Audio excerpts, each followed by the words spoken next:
In much of the country, it's a referendum on Starmer. It's vote reform, get Starmer out. Well, I've never said I want to destroy the Tory party. I've said I want to replace them. I want to replace them. But the symbolism of this is huge. And the Lowe thing, it's one angry man.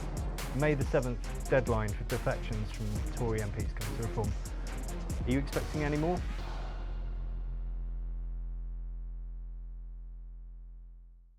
So Nigel Farage is here at Heathrow, where he'll be making a policy announcement on the cost of living crisis, but we'll be joining him later as well in Norfolk, travelling around the county with him, where he's going to be meeting voters. Hopefully we'll get to go to the pub and get to know the real man, the real Nigel Farage, and what he's all about. Let's go to Martin Brown, Daily Express.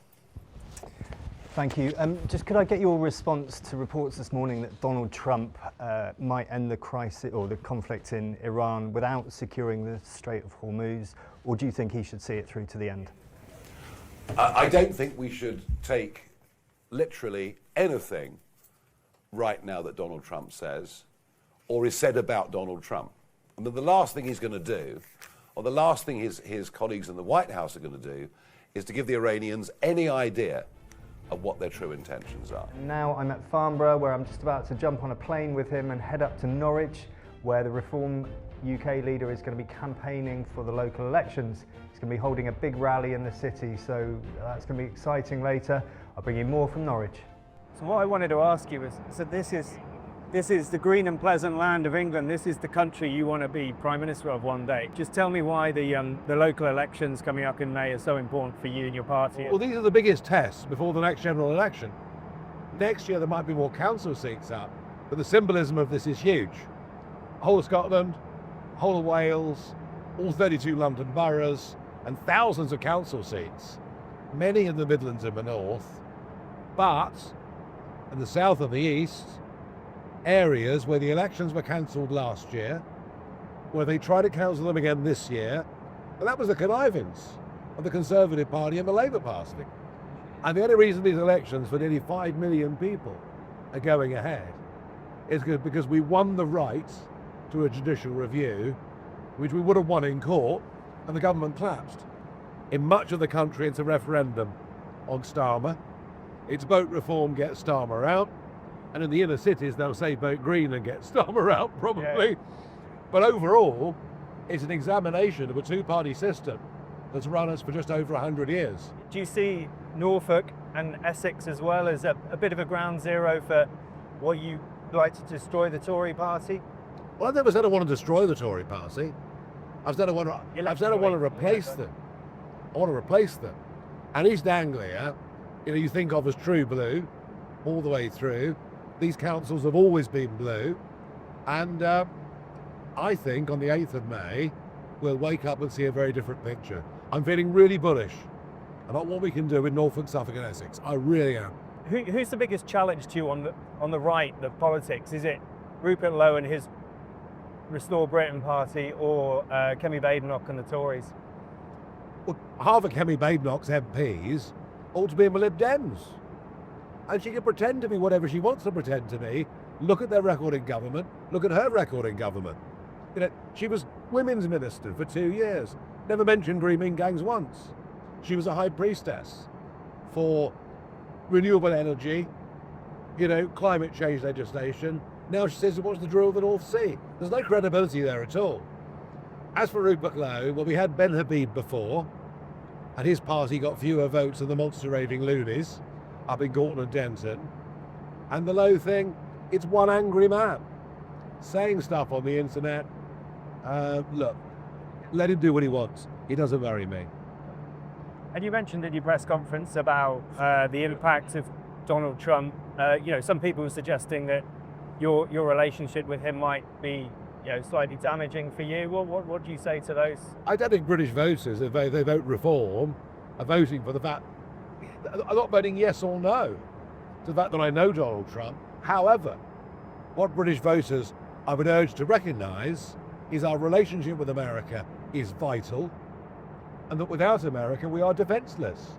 Crikey, we haven't even got a Royal Navy anymore. We're off to Nelson's County of Norfolk.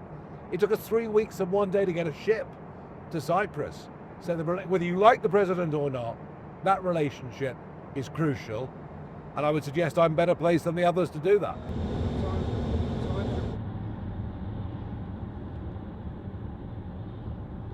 Nigel Farage has just given a rallying cry to 50 plus county councillors in the pub behind me, where he's told them to get out on the doorstep in the next 6 weeks ahead of the May elections. He's confident that Reform can win Norfolk and turf out the Tories who've been here in power for decades. I thank all of you, for coming today, standing up, doing your bit, and I hope to come back and see many of you elected to Norfolk County Council, where I think we should ask some very serious questions about local government reorganisation. Who's been asked? You know, is getting rid of district councils the right approach or not? Well, I don't know. I worry that the coastal and the rural district councils will find themselves in a situation where the big cities decide the priorities. And I think there should be a debate about this. There's been nothing. We've just been told this has to happen. I also worry in many cases about the breakup of traditional counties. So that debate we've got to have. I'm going to speak to some of the candidates to see why they think Nigel Farage is going to be the next Prime Minister of England and why he is box office for Norfolk. Oh, it's amazing. I mean, I've never ever seen him live. He's just literally given an off-the-cuff speech there, which was sincere, very focused, very human and genuine. And when I came out, I asked a question. And when I came out to have my picture done with him, he remembered my question and said, "We've got more to do and I'm hearing you." And that to me speaks volumes. Absolutely amazing. It's the first time I've ever seen Nigel so close up in the flesh. He just gave us an absolutely brilliant pep talk to all the candidates, and not only as a candidate but as a campaign manager. So I've been a member of Reform UK for over 3 years now, so I'm one of the early adopters.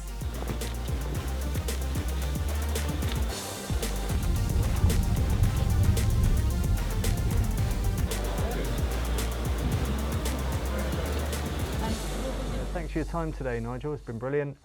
You mentioned May the 7th deadline for defections from Tory MPs coming to Reform. Are you expecting any more? I don't know. If they want to come, they can.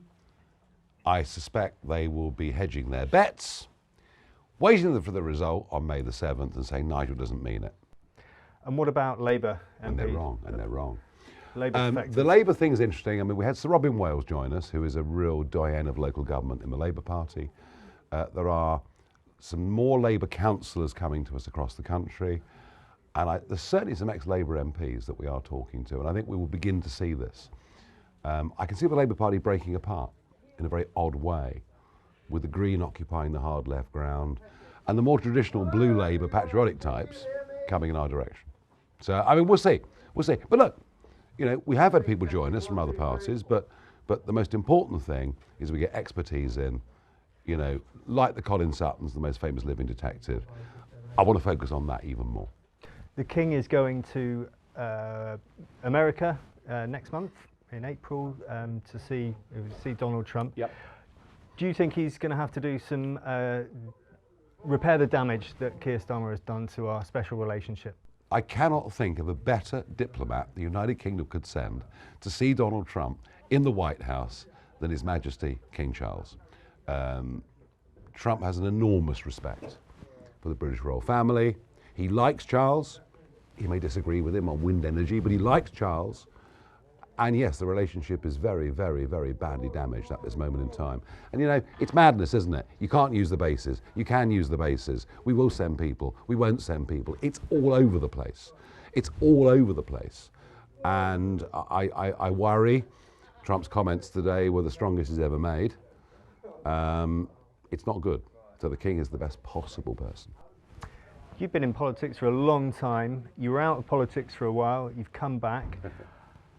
I've seen you today. It's absolutely grueling. Why do you do it? You mentioned your grandchildren in a speech earlier today. Is it for them and your kids that you do it? Why? What drives you? Two reasons, really. One, I think the country's in terrible trouble and needs to be turned around, and I don't see the current parties have the balls to do it. And number two, I love it. It's 8 o'clock here in Norfolk, and Nigel Farage is just about to take the stage in the building next to me, where he's going to give a big speech to Reform faithful supporters. He's been going for 15 hours today and the day's not yet over for him. Spent a fascinating time with him here campaigning on the campaign trail in Norfolk, where Reform hope to turf out the Tories at the May elections in 6 weeks' time.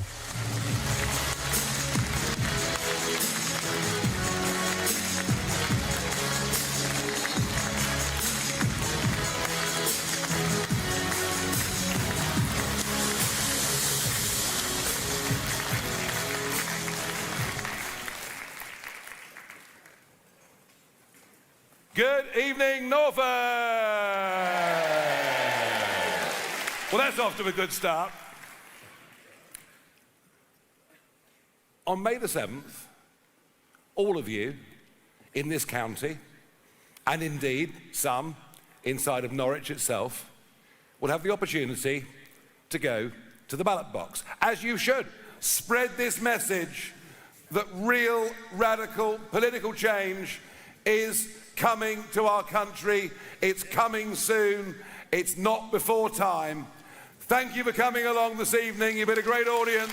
Here's to May the 7th.